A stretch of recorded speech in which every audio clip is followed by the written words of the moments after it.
Sanasi 45-yilni 14-apreli. Gitlerning o'limidan 16 kun avval. 30-apreldan bu o'zaro kelishuv. O'ta maxfiy kelishuv. Amerikaliklarning bir guruhi, kompaniya egalari, hukumat va armiyadagilari, aytaylik, Gitlerni u qadar yomon ko'rmaydiganlar shunga kelishgan. Gitlerni yashirin tarzda olib chiqishga rozi bo'lishgan. Rafiqasi Yeva Braun va ko'ppagi Blondini ham Berlindan uzoqdagi orolga, Argentinani Patagoniyasiga chiqgan. Amerika Gitlerni nega qutqarmoqchi bo'lgan? Ha. Valpjix poyezdini eshitganmisiz?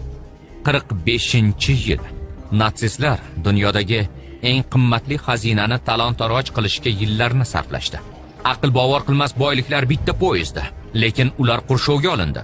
Ammo yuqori qo'mondonlikdagilarni ayrimlari shunga tayyor. Arzimas muammo bor edi. Poyezdni qayerga yashirishgan? Aynan shunday. Poyezdni qayerga yashirishgan?